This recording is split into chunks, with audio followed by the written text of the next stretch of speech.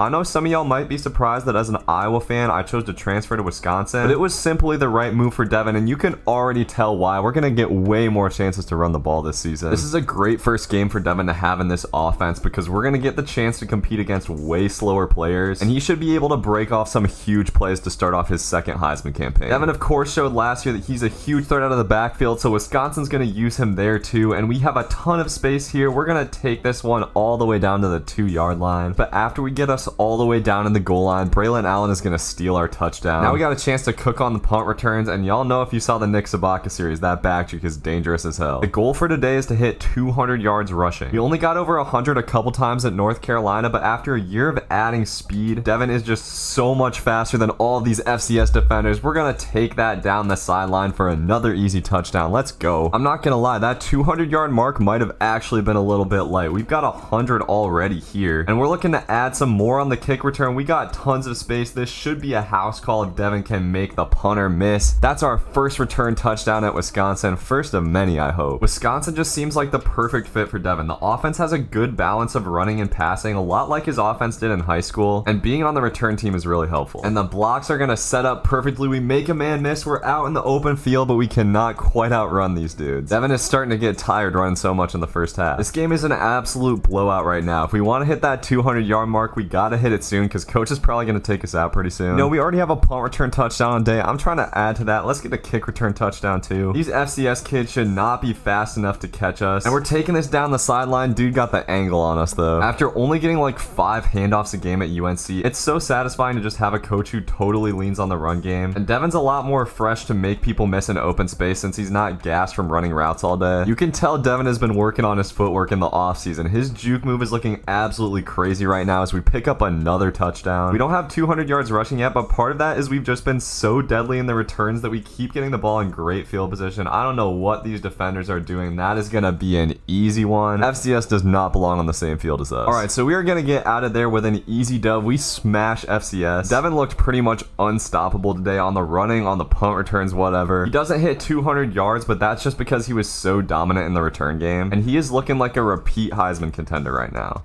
So we looked totally unstoppable in that first game, but that was against an FCS team. We'll see how we do against better competition like Arizona State. This isn't a great team, but they'll definitely have more speed to keep up with Devin. The good thing about Devin is he's shown that he's so versatile. Even if the run game doesn't work as well today, we know we can go to the pass game and he'll make a big impact. But we're just gonna hurry this up to punch it in, and defense comes up with a stop on the first drive. And Devin's got a ton of room here. He hits the juke. We're down the sideline. We get pushed out after a big 30-yard gain. Already 50 yards for Devin. We got a beautiful counter dialed up right here. They're gonna shut that down. And Graham Mertz has nowhere to go on the third down, so we're gonna have to kick it away. But like I said, man, defense is tip top. Our defense at UNC was very inconsistent, but this defense should be able to keep us in any game, even if the offense isn't performing, and the special teams is clearly gonna be a big asset once again. We get a huge gain there. The punt returns are almost looking too easy for Devin. He is just so much faster than everybody else on the field. Starting out every single drive on the other side of the field is huge. Devin definitely hasn't had as much space to work in this game, but he's showing that he can just put his nose down and be a power back when he needs to. And Graham Mertz is gonna dump this off over the middle. That's gonna open up perfectly for our second touchdown of the day. So we take a 2-score lead, but I don't know what's going on. It looks like Devin must have gotten hurt or something. So we get taken out of the game until the third quarter. Now this is just a 1-point game, and just like that, Arizona State takes a 7-point lead. It looked like we were gonna dominate dominate in this game. We do have a ton of space on the kick return here, and we are gonna outrun everybody, taking that to the house for the game-tying touchdown. That's a huge one. But Arizona State is able to drive it down the field. I don't know why coach has us on field goal block here. We go down once again. A 3-point game with just over 4 minutes left. Getting to second and long is not where this team wants to be. With Graham Mertz at the helm, we are not a big play offense. And on third down, he's back to pass. He's just gonna dump it off, but our wide receiver puts his head down for the first down. That's a big pickup because our pass offense has by no means been great today. This is a huge play. We're just gonna flood the middle of the field with routes, but Devin drops the ball, dude. Come on. A huge mishap from Devin, but defense gives us the ball right back, so we've got a second chance here. We don't have as much space on this punt return, but Devin does make a move to get us a nice game. And now is the moment of truth. Can Devin lead his team down the field like he's done dozens of times at UNC? Coach is gonna take us off the field on third down, though. This is not where you want Devin out of the game. Graham Mertz is just gonna dump it off, so we've got a 4th and 3. And coach is putting it on the line with a run game against a stacked box, but Devin is gonna pick it up. That's a huge gain on 4th down. And now we just have to take care of the ball and at least get a field goal here. Devin is the safe option out of the backfield. He hits the back juke. I thought we were gonna take that in. So with 20 seconds left, we've got a 3rd down. Devin is wide open, and that's gonna be a go-ahead touchdown with 13 seconds left. Let's go. Defense is just gotta snuff out this Hail Mary, and we knock it down to end the game. This Wisconsin team showed that it could battle some adversity today. That's a huge win on the road. Not Devin's best game since he got injured, but still made a huge impact and came through when his team needed him.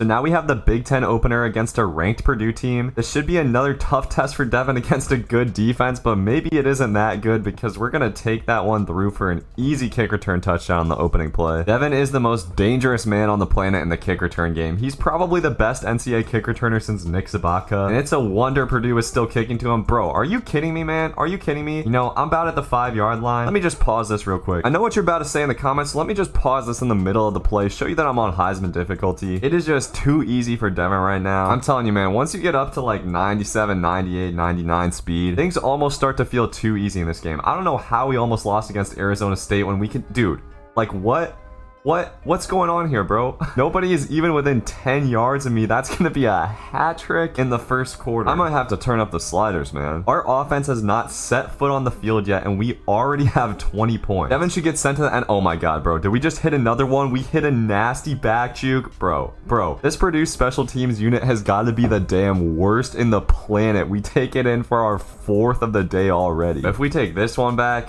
I just don't know. I just don't even know. I almost feel bad, man. It's like taking candy from a, like, there's nobody fast enough to catch me. I don't know what else to say, man. This is ridiculous. I think the time has come to jack up the sliders just a little bit here. Let's put that tackling up at 65. I normally play all my road to glories at 50, but I have literally never seen a player just take kick return after kick return to the house like this. So we finally get on the field for offense after 5 kick return touchdowns in the first quarter. Devin's basically already won the Heisman here. Coach is running a draw on 3rd and 8 here, though. You know, I like that he's trusting the run game, but we just do not have enough space on that one. It's okay, though, because somehow I have this sneaking suspicion that this might be another kick return that goes to the house. Something about this return team, bro. I normally cannot return kicks this easily, but everyone on their kick return team is just so insanely slow. The crazy thing is that this isn't even that much of a blowout, man. Purdue is within 18 points here, but like, bro, this just feels like a little bit too much, doesn't it? Okay, so since this is getting a little bit ridiculous, I'm gonna make a new rule for this series. From now on, I'm not gonna return kicks or punts unless the game is tied or we are losing. When your dude is this fast, it's just way too easy to make that defense miss on the return game. And this is our first positive rushing play on the day, and we have 48 points. Purdue's offense must be really mad at their special teams unit because they have kept this a 10-point game despite giving up 48 in the first half. And our run game's pretty much unstoppable, so we're just gonna be able to run the clock out pretty easily. At this point, Devin is a shoo-in for the Heisman Trophy already, but I want to make his stats ridiculous enough that there can be no doubt in the voters' minds because sometimes the Heisman voting gets a little bit weird on this game. Our offensive stats weren't crazy impressive, but that's just because we averaged 80 yards on the kick return, 7 total kick return touchdowns on the day, including the punts. That's insane. Devin has proved that he can thrive in Wisconsin's power running system, and his fans think that he's the most exciting player in college sports, but there are plenty of people who don't like him. After he made the decision to transfer from UNC, a lot of people called him selfish and said that he was more interested in his own success than his team's success. Tar Heel fans who have grown to hate him after the transfer are saying that he cost a great UNC basketball team a chance at a championship and that he'll never win a title in either sport at Wisconsin. As the Badgers get into the teeth of their Big Ten schedule, It's time to see if Devin's really a winner or if he'll prove his haters right.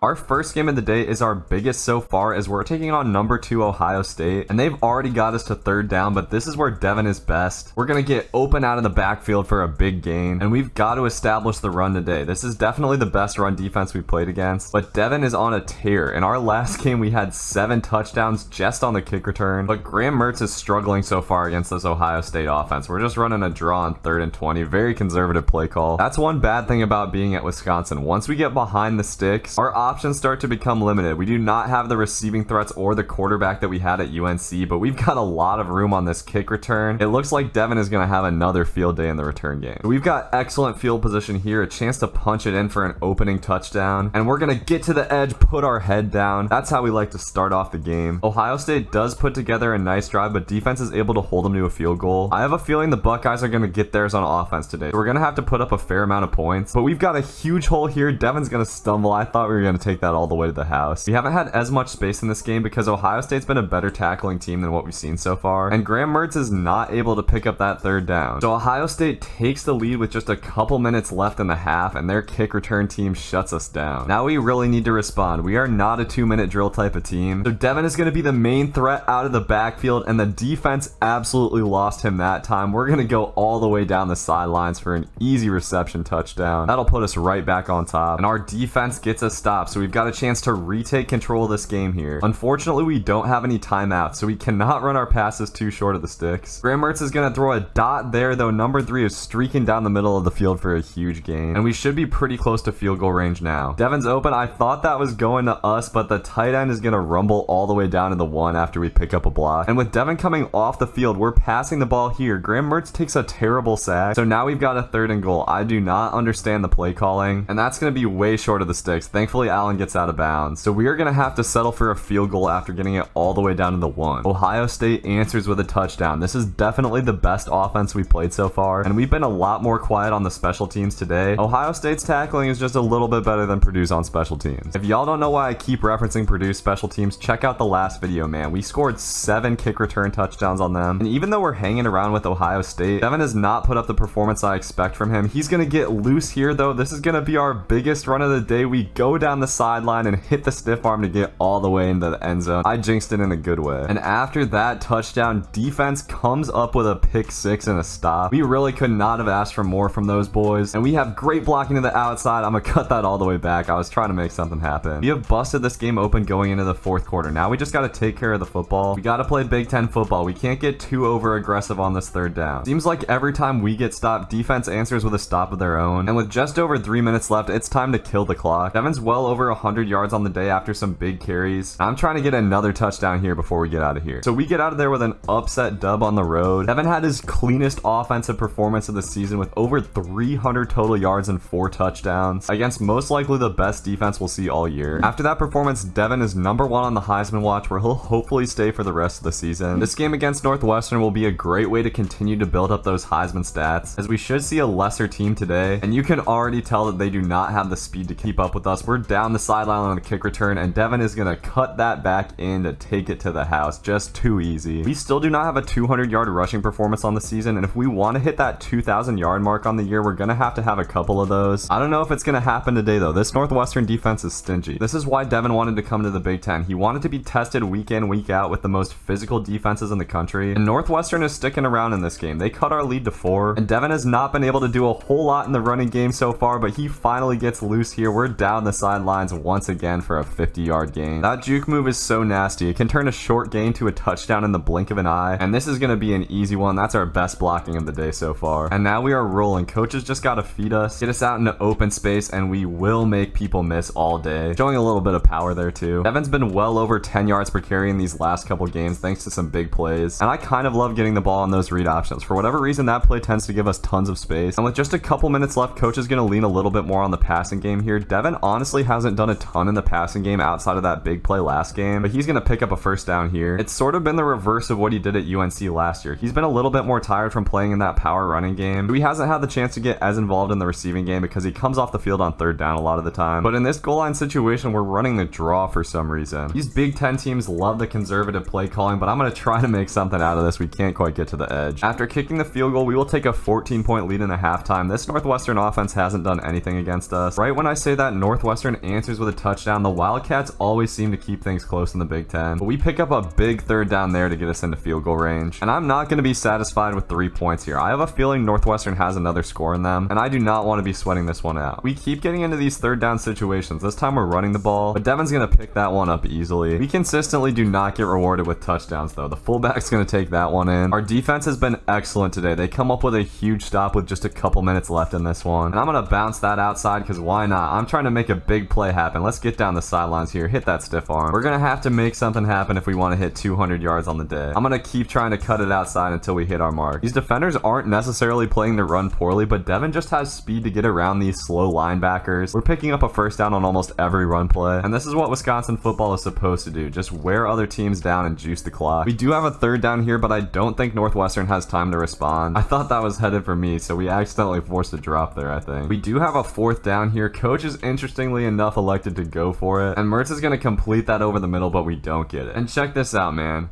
Down 7, no timeouts left, 33 seconds on the clock. Northwestern decides to kick it deep. Man, you gotta love the Big Ten. We're just gonna take this all the way to the house for our second return touchdown of the day to close this one out. The CPU logic in this game maybe leaves something to be desired, but Devin has another great day nonetheless. 160 yards on the ground plus 40 through the air, and 2 returning touchdowns should definitely keep him number 1 on the leaderboards. We are up to number 3 in the polls, taking on 2-3 Illinois, which you'd think would be an easy game, but they've killed a ton of clock with their first couple drives, and they're already up 7-0. Devin's gonna have to help string a drive together here, and he's gonna make some room for himself on the outside. That's all speed, and we're gonna pick up a nice 16-yard gain. So after Devin goes to the sidelines, offense is able to punch it in for a touchdown, but Illinois and Tommy DeVito are on fire. They go down and get another 7, so we're gonna have to keep making big plays in this game. We might just be on upset alert. Our offense does not move very fast, so getting behind is not good. The style of play at Wisconsin is definitely better suited to Devin's abilities, but not well suited to a comeback, and Graham Mertz is going to have to make some throws for us to win this game. Devin was wide open there, but that's going to be an incompletion. Thankfully, defense gets the stop. We got to play the field position game a little bit in the Big Ten, and we've got a little bit of space on the punt return. We're going to turn that into a lot of space as we get down the sideline for a nice gain, and this feels like a do or die drive. Down 8 points, we got to get something here, and that missed extra point might come back to haunt us a little bit. All right, I'm liking the counter call here, but we're going to get swamped in the backfield. This well-coached defense is keying into the run game. We're going to have to do what we do in the pass game. Devin hits the juke move to pick up the first down and another big gain. We're off the field here, so it's on the arm of Graham Mertz, and he's going to throw a strike over the middle for a huge touchdown. This is a big 2-point conversion. I'm not sure why Devin's not on the field. He must have gotten hurt, but we're going to pick that up. But Illinois goes down and reclaims the lead. So with just 2 minutes left, we need to put together a touchdown drive. But luckily, this is where Devin has been great in his career so far. The problem is we don't have Drake May at quarterback. Graham Mertz is just going to have to keep finding a way to get us the ball. But every time Devin comes off the field, it seems like we take a huge loss, and I absolutely hate this play call on third down. We're just running a wide receiver screen, and that is going to go nowhere. There's that Big Ten play calling again, and it comes down to this 4th and 15 from our own 20, and Graham Mertz is going to throw an interception. That might just do it. We take a devastating first loss of the season against unranked Illinois, and now we are going to have to win out to get into the college football playoffs. So after the loss, we fall all the way to number 15. The season is not over, but now every game is of crucial importance as we're taking on Iowa for the Floyd of Rosedale, and we are going to bust it open for a touchdown on the first play. That's how we started out against a tough defense. I'm not gonna lie, it's just a little bit painful for me to play with Wisconsin against my favorite team, but I'm gonna give it my best and try to take home the pig. Devin's already got 70 yards after just a couple running plays, so I feel pretty good about this one. And y'all already know that Iowa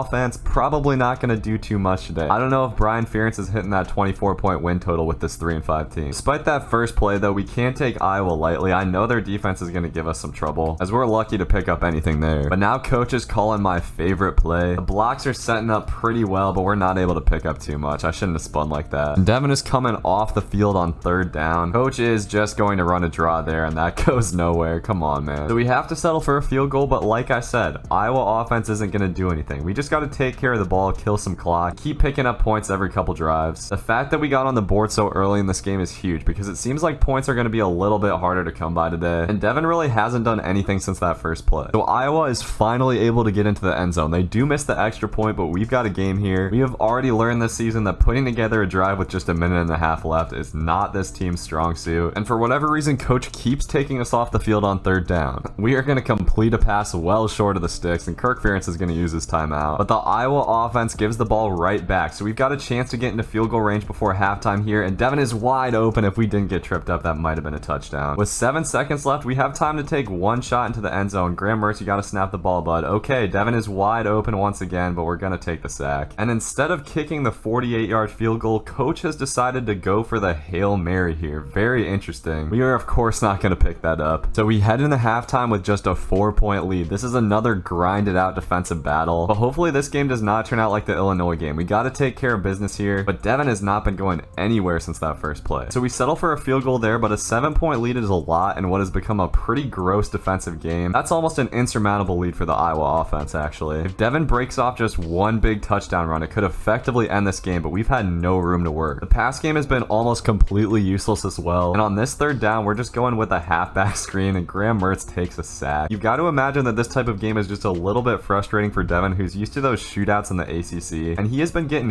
hit hard today. This is one of those games where that weight disadvantage is hurting him a little bit. All right, we've got it down to the goal line here. We gotta punch this in, and we do. Let's go. We finally get off the schneid for another touchdown. Iowa finally answers with a 7 of their own, but we just need to pick up a couple first downs to win this one, and we've got it on the counter play. That'll be a big pickup, and I think this one is over. Now we can just pad the stats a little bit, as Devin is going to pick up another first down to ice the game, and we are just going to kneel this one out. So we get out of there with a much needed bounce back dub in a rivalry game. Devin was a workhorse today. He really just had the one big play, but the win is what is important. So for our first game of the day, we are back at home against BYU. We've got a little bit of space on the kick return. We hit a nasty spin to get out of there, and nobody is anywhere near us. We're going to take that all the way to the house for one of our nastiest returns of the series, and defense gets a quick turnover. Now we are where we want to be. Coach is loving these draw plays right now. I'm not sure why coach is calling a pass on third down here. We've been passing the ball a little bit more than usual lately for whatever reason, and on 4th and inches, we are going to put it in the air again. I don't know how I feel about this call, but Graham Mertz is going to complete that over the middle. Now we're getting the ball on the power up the middle, and we are going to truck a dude to get down to the 1. Let's just go ahead and punch this in real quick. Our second touchdown of the day in the first quarter. So midway through the third quarter, we got a 2-point lead. Offense has been looking great, but defense is honestly struggling a little bit. We need to keep our foot on the gas and get a win here. We cannot afford to lose any more games this season, and I'm going to cut that back because why not? I love hitting that back juke. But we've got a third down here, and Graham Mertz is going to get lit up for a sack. BYU continues to hang around in this game. We just haven't quite been able to put them away. Going into the fourth quarter, coach is calling this beautiful counter play. We finally got some space to work to the outside. We're going to cut it back, but we get tackled by our own blocker. Dude, what is he doing? In this game, sometimes instead of blocking for you, your blockers actually attempt to tackle you. So once again, we are not going to get rewarded with the touchdown here. Graham Mertz is able to punch it in. All right, BYU goes down and gets 3 points, but up 6, all we've got to do is burn some clock, as we almost had a touchdown there. But all we really need to do here is pick up the first down. Devin is going to cut that outside, and that should be it. We can get a little bit more here, though. Let me hit the back juke. That'll get us up over 100 yards on the day. Honestly, in a day where nothing has come easy, our running lanes have been pretty tight in these last few games, but we are going to do enough to get our team the win and keep our playoff hopes alive. One of Devin's lesser offensive games, but once again, we made a big play on special teams to start out the game, and Devin remains at the top of the Heisman watch with just a few weeks left in the season. I feel like Devin needs to put up some big stats at the end of the season to close out his Heisman campaign. We are taking on Indiana in the snow. You cannot beat the vibes of a snow game, and we are going to take this down the sideline. Nobody is fast enough to catch us on this Indiana team. I will take that to start out the game. Devin continues to be electric at kick return, but now it's time to get going at running back. I want my 200-yard day before the season is done. Wisconsin's offense hasn't been quite as conducive for big plays I was hoping for, as we almost break one off there. And on third down, we're running a wide receiver screen. Graham Mertz is going to throw a pick, and that's going to the house. Tie ball game. I really do not like the way they call screens in this offense, but this is the perfect play call. The counter to the outside. He played that juke well, though. That was our chance to break off a big play. We need to make that guy miss in one-on-one coverage, and Mertz throws another pick there. I don't even think I called for the ball. A rough day for our quarterback so far in the snow, but defense continues to come up with turnovers. We've just got to punch this in to reclaim the lead. On 2nd and goal, Devin's getting the ball in the power run game, and we are going to bulldoze our way in for our first rushing touchdown of the day, as defense continues to be excellent against this terrible Indiana offense. And we break a tackle there, trying to get loose on the counter, but we get twisted behind the line. It continues to be kind of tough sledding in the run game for Devin in the Big Ten. We're only averaging around 2 yards a carry today. We got to do something in the pass game here on 3rd down. Devin is wide open. I'm just waiting for us to break off another big play. Coach has got to give us that counter again sometime soon. Low-key, we're making some room for ourselves on the draw play for a nice first down. Excellent vision by Devin there to bounce it to the outside. And we're going to get the ball in the pass game here, hitting the back juke, but we get lit up. This Indiana defense is a little bit stingier than I would have expected. Devin's been getting hit hard today. Okay, so we've got a big 3rd and goal here from the 3. We're going power run again. And once again, Devin takes that up the middle. This time it's an easy touchdown. 3 on the day already. And I don't think Indiana is a team that can score on us consistently. Their only touchdown of the day is still that pick 6. The Hoosiers do get a field goal coming out of halftime. We can't take our eyes off the prize here. We just got to keep on piling on these rushing yards, which is really getting the counter game going today, which I love to see. Indiana hasn't been giving us a lot of room though. We've got a 4th and 6 down here in the red zone, and we are running a draw play against a stacked box. Devin's gonna do his best, but we just don't have enough room to work on that one. Thankfully, the bizarre play calling doesn't matter too much because defense continues to just lock these kids up, and we've finally got room to break something off to the outside. It's a foot race down the sideline. We get pushed out inside the 20. Devin's closing in on another 100-yard day as we've got the toss play on 3rd down. That one is going absolutely nowhere. We get hit before we even get the ball. And after we settle for a field goal, Indiana makes it a 1-score game. We continue to have close games against these lesser teams, as we've got tons of room here on the read option. That juke move was not the right idea. I think I could have taken that to the house if I didn't slow up. Nonetheless, a big first down to keep that clock running. We just got to take what they give us up the middle here. I am enjoying getting the ball in the read options. They offer us a lot more space to work and hit jukes and stuff. I feel like sometimes Devin doesn't get the chance to show his true potential in open space in this power run game, but we're gonna get a chance here as we get around the edge, pick up another big first down, and that might do it. I'm not trying to just kill the clock here though. We need this touchdown for Heisman purposes. You're over 150 on the day on over 20 carries. We've been a workhorse for this Wisconsin team. Devin has definitely shown that he can stay healthy while being an every down back type of guy, and on the stretch play we're gonna get around the edge. That'll be the touchdown we were looking for. We close out another one that was probably a little bit tighter than it should have been, but Devin had a fantastic day. 170 yards with 3 touchdowns plus a kick return touchdown. Definitely another Heisman performance. Now we've got a rivalry game against 5-5 Minnesota on the road. This will probably be a tougher game than it first appears, but we start this one out with a nice return as usual. I have a feeling this is going to be a defensive game where we lean on the power run a little bit more. But right when I say that, coach is passing the ball on 3rd and 1, a call that I really do not like, and Mertz is going to throw an incompletion. We punted away on our first drive, but defense does their thing, and now we got the ball on the counter. This might be dangerous. We bounce it to the outside, and nobody is going to be able to catch us. A huge run play and another Heisman moment. That's the play that I've been waiting for a couple games. Minnesota does go down and answer. They are not going out without a fight as we continue to pick up big yards in the kick return game. Alright, so we're putting together a nice drive here, but we gotta finish it out. Coach has given us this wheel play, and Graham Mertz is gonna throw a dime there. We hit the juke move to get down the sideline for our 2nd touchdown of the day. Devin is looking the fastest he's looked all season. Minnesota does go down and answer. They've shown me a little bit more offense than I was expecting. We're gonna have to just keep on putting up points, and we've got tons of space on this kick return. All we have is the kicker to beat, and we're gonna hit the sideline. That's got to be more than 10 kick returns on the year at this point. Seems like we got at least one in us every single game. And coming out of halftime, defense gets us the stop we've been looking for to put us in good field position. We've been doing a good job of getting to the outside on these runs to pick up good chunks. One thing I really don't like about this offense though is coach's reliance on these draw plays. It's hard to make space on these, but Devin's gonna try to do it here. That was a nasty backspin. Now we've got it down to 2nd and goal, and Graham Mertz is gonna get that out quick for another touchdown. Offense is having one of its best games of the season, and defense gets a turnover to put us right back inside the red zone. Any points here will make this a pretty insurmountable lead, so coach is just going to play it safe with the screen pass, but we're going to have enough space to shake that all the way down to the 1-yard line. Thought we were going to score, and Devin is going to get rewarded with the touchdown run. Let's go. Minnesota's still fighting, but now we're going to start leaning heavy on that ground game and milking the clock. Once again, it seems like we often end up in this position. It does not look like we were going to hit that 200-yard rushing mark on the day, so we're still searching on the season. I really thought we would have hit it by now. These Big Ten defenses have been pretty tough. We're well over averaging like 7 yards a carry in these games, but since we're not very good at passing the ball, these teams tend to flood the box, which gives us a lot less space to run. We've got space here though. That's going to be our 3rd touchdown on the day and another big play. We take home a big win in the trophy game against Minnesota. And Devin has another fantastic day full of big plays and touchdowns. So it's time for our last game of the regular season, and this is a big one. We are taking on undefeated #1 Penn State. This game could have a big hand in deciding who gets to the playoffs. This is probably going to be the toughest defense we've faced all season. They've already got us to 3rd and 8, and Graham Mertz is going to miss his mark by a mile. The Nittany Lions go right down to get 3, and we might be in a little bit of trouble in this one. If we lose this game, I'm not sure if we can make it to the college football playoffs. This is Devin's chance to win or lose the Heisman and show that he can truly compete against elite competition. He hasn't done a good job so far. The run game is going to need to get cooking today. Graham Mertz's arm cannot lead us to a victory in this one. We are driving the ball down the field inch by inch here. Graham Mertz is going to get that pitch to the outside, but we cannot get around these Penn State defenders. There is significantly more speed on this defense than what Devin is used to seeing. Our usual trick of bouncing it to the outside is not going to work as well. We're going to have to settle for a field goal here after being unable to establish the run game, and Penn State goes down to get 7. This has become a hugely important drive, but Devin has tons of room to the outside, and these Penn State defenders may be fast, but Devin is faster. He's gonna burn everyone for a huge touchdown on the kickoff. Unfortunately, Penn State's offense truly came to play today, so they go down and get another 7. This once again becomes a big drive. Devin hits the juke move to get out of there, though. If we didn't get tripped up, we were taking that to the house. But Graham Mertz throws an interception, and Penn State takes a 14-point lead. Like I've discussed, man, this team is not built to come back from big deficits. We need to make some big plays if we want to win this game. It feels like we need some sort of points before halftime here. Coach is just calling a screen pass, and we actually have some room to the outside. We hit a cut to get inside of field goal range and go down with just 1 second left. It's honestly lucky the time didn't run out, because I really was not paying attention to the clock. But we're going to be able to get a big 3 before halftime, and defense starts out the half with a big stop. Devin's already taken a kick return to the house today, but they're going to kick it to him again, and we've got tons of room to the left side. All we've got to do is outrun some guys, and we are in the open field. Just the punter and this dude downfield to beat. We'll swerve around them easily for another huge return touchdown. That puts us right back in the game. Devin is putting the team on his back, but defense cannot seem to get a stop right now. It seems like the return game is the way we're going to score today, as we're down the sideline again, but this time we get caught. Devin actually only has 1 singular rush yard on the day, because this Penn State offense has just been keying in on the run game. Now we're not even in the positive. We need to make something shake here. We finally got a little bit of room on the counter, but it closes up quick. So on this huge 3rd down, Devin gets taken off the field. Graham Mertz is going to have no time to throw that ball, and that'll be way short of the sticks. This is where I'd like to see coach get aggressive and go for it, but we're just going to punt the ball, and our punter has no finesse whatsoever. Thankfully, defense comes up with a crucial stop in what's sort of become a shootout. It's funny because our offense hasn't really done anything, but the special teams has been carrying us to points here. And it seems like at this point, coach is kind of abandoning the run. We're putting the ball in the air, and Devin has shown that that's kind of his specialty throughout his career. We hit the back juke there to get another big play down the sideline. We are dangerous out in open space. We're already faced with another 3rd down here, though, and Graham Mertz does not get that ball out in time. He throws it way late to Devin. That was honestly a great throw with pressure coming, and we get it down to 1st and goal. It scares me that coach is going with a pass here. I don't understand this call, but Devin's wide open out of the backfield for the touchdown we needed, and now it comes down to the defense getting a stop on 3rd and 15. Penn State's just gonna run a draw. Absolutely cowardly call. So now it's time to see what we're made of. With 3 minutes left, they're not gonna want to kick the ball to us. Will Devin clutch up in the biggest game of his career? We're at 3rd down already, and we're gonna run the counter play. We barely picked that up. Only 3 yards rushing on the day for Devin, so I'm surprised coach is going with the run here, as we did not read that play out right. It seems like coach is clamping up when he should be opening up the offense, and those plays are just not working right now. So now Devin comes off the field on 3rd down. Mertz is gonna be under pressure there. He throws it to the sideline, and I thought we had it, but that's gonna be a drop. And offense is staying on the field, but Devin's staying on the sidelines on 4th and 8. Graham Mertz is just gonna throw the crosser over the middle, and thank God we pick it up. The drive stays alive, and with just over a minute left, this has gotta be it. We pick up a 1st down there, and now we've got to start going fast. This offense is not built to do this. Mertz is just gonna chuck that up deep. He had a receiver wide open, but he overthrows him. Man, it seemed like that was the play. Devin has a lot of room to the left side here, though. That linebacker's gonna catch up with us quick, and we have to use our 1st time out. Coach is calling a draw play on 3rd and 6. I'm gonna go crazy, man. This is not the defense you want to do this against. Devin is gonna try to pick that up, but it's 4th and inches, and we don't even have a route here, so it's all up to the arm of Graham Mertz, and he's gonna get that out quick. He completes it to the tight end to get us down to the 10. Let's go. Mertz has honestly clutched up in this game. For all the hate I've given him, if we punch this in, I'll never say anything bad about him again. He's gonna hit Devin there. We hit the juke and get lit up after a 5-yard gain. We just have a couple of plays left. Time is ticking down. Devin's open, but he's gonna drop it. Probably a good good thing the clock stopped there. We've got 2 cracks at the end zone here. This is where it gets tight. Devin is open out of the backfield, and we are gonna score what should be the game-winning touchdown. An insanely clutch drive from Graham Mertz. And this is a big 2-point conversion right here. Devin's open, but Mertz throws that a little bit late. So it's gonna come down to whether or not defense can hold him for 16 seconds. We cannot let them get into field goal range here. They probably have 2 more plays at this point. Clifford's gonna chuck it up deep, and we come up with a pick to seal the win against the #1 team. We are headed to the Big Ten championship game, and against all odds, our playoff hopes are still alive after an insane game. Devin did absolutely nothing game in the rushing game today, but the receiving game was the way to go. We had over 100 yards, and Devin's returns are basically what kept the team in the game. So we come out in the Big Ten championship game, taking on Michigan State to see who will represent the conference in the playoffs. This is definitely the biggest game of Devin's career so far, and in addition to deciding our playoff fate, Devin's performance in this game will very likely decide whether or not he'll win the Heisman again this year. Winning the Heisman both as a freshman and a sophomore would be absolutely crazy, and remember, Devin's still got a year after this, so he could potentially be a 3-peat Heisman winner. Michigan State's a solid team, but I'm honestly not sure why they're ranked ahead of us when we've played such a tough schedule, and we've got a big time 3rd and goal here. See if we can punch it in with the pass game. Devin is open out of the backfield, but Mertz is going to throw that late, and we have to settle for a field goal after getting it all the way down to the 2. Michigan State goes right down to take a 7-3 lead. We've got a ball game here, and now we really need to score on this drive. Michigan State gets the ball at halftime, and after a couple of sacks, we are faced with a 3rd and 20. We're just running a halfback screen here, but Devin does have a little bit of room. Can we cook? We're gonna be just short. I try my best, man. Michigan State takes an 11-point lead, so now we might really be in trouble. Graham Mertz is able to get us down the field. Now we've just got to punch it in on the goal line, and we do just that. And Michigan State fumbles on the kickoff, so now we have a chance to take a lead before halftime. Huge play from our special teams, and this might be it on the halfback screen. We get to the corner to punch it in and reclaim the lead. Right when this game was looking bad, we reclaim control. Now we've got the chance to make this a 2-score lead, and with Devin on the sidelines, we punch it in for a touchdown, but Michigan State answers right back. We're faced with a 3rd down once again, and that was a terrible call for a ball. Graham Mertz throws a pick, and then it's going to be up to Devin to tackle this guy. He breaks out of there for a killer pick 6. That one is all on me. We need to make up for that on this drive, and now we have a chance to reclaim the lead. Devin has room to the outside, but we can't quite get in there. So now we go to the power running game on 2nd and goal, and that is going to be a touchdown all day, and Michigan State punts the ball away. All we need is a few first downs to close this one out. We are up over 100 receiving yards in this game, which should help us lock down the Heisman, but this game is far from over. We need to convert this 3rd down, and for whatever reason, Devin is off the field. Graham Mertz is just going to check that down. That's going to go nowhere, and with just over a minute left on the clock, Michigan State is driving. Defense is going to need to clutch up here, but Peyton Thorne is going to throw a strike over the middle. That'll get Michigan State right down at the goal line, and honestly, it's probably better for us if they punch it in before wasting any more clock. So with 45 seconds left on the clock, it all comes down to this. Can we put together a game-winning drive? We got a pancake, and we are headed down the sidelines. We're going to take this to the house for the clutchest play of Devin's career, 100-yard return, and now defense just has to shut him down for 30 seconds. It looks like they're trying to set up a screen here, and Peyton Thorne is taking a sack. So now with just 10 seconds left, defense just needs to keep everything in front of them. So it comes down to this. 6 seconds left. For some reason, defense is going with a press look, and for some reason, Michigan State is just going to dump it off. We are headed to the college football playoffs thanks to Devin's clutch performance. Not our most impressive stats, but we came through and it counted. Devin is going to take home his 2nd Heisman trophy in an absolute landslide. Also going to win returner of the year, of course. So in the first round of the playoffs, we are taking on TCU in the Peach Bowl, and Max Duggan went right down and got 3 points, so we got to answer here. And we're coming out with the outside zone. I'm going to hit the back juke. I saw we had numbers to the right side, and that back juke is so nasty. With Devin on the sidelines on the next play, Graham Mertz punches it in for a touchdown. TCU is able to answer with another field goal, but we're down the sidelines once again here. We're going to get a little bit further this time to get knocked out around the 20. Unfortunately, we're going to have to settle for a field goal on this drive. Devin has been off the field for a lot of plays in this game, but defense is finally able to get a stop, and we are putting together another steady drive here. This time we need to make sure it ends in a touchdown, and I see y'all in the comments hating on me for bouncing it outside, but why would I not bounce it outside when that's when I get out of it? Once again, we score a touchdown with Devin on the sideline, and with TCU's offense struggling, we are at a point in this game where if we score another touchdown, this one might be over at halftime, and Devin has been a threat out of the backfield today. He's been finding the open spot on almost every pass play, and on this 3rd and goal, we've got some space. Mertz is going to get it out to us, but we can't quite get into the end zone, and that might be it for the half. We are going to run out of time. All right, so a solid half. Defense is playing really well, and Graham Mertz has been slinging the ball around today. We've got tons of space up the middle here. Devin hits gets a clean spin move to pick up 15 yards. And we are still in search of our first touchdown on the day. I'm looking to get it here, and Mertz throws a perfect ball to us on the improvisational route. That's something we've been working on all season. And Max Duggan has not been able to move the ball at all. I won't say that this is a Georgia TCU type situation, but it's getting pretty close if we score another touchdown. All right, TCU finally answers back with a touchdown right when it looked like we were on the verge of blowing them out. And this game could turn around real quick if we're not careful. Draw gets absolutely blown up on 2nd and 13. We have a big time 3rd down here to start the 4th quarter, and we're not able to pick that up, but defense gets us a safety. One thing that has been great about coming to Wisconsin is the defense, and now we've got some room on the safety return. I think this might just be our first return touchdown of the day. They couldn't hold us down the whole game. Good night, TCU. Horned Frogs are able to get one last touchdown, but all we have to do is crush the clock here. They do have us to 3rd and 7, so it's not quite over yet. For some reason, Graham Mertz is snapping the ball with like 20 seconds left on the play clock, and there is nowhere to go on that screen pass. But thankfully, we recover the onside kick, and we are gonna get out of here with a dub. And the Wisconsin Badgers are headed to the national championship game.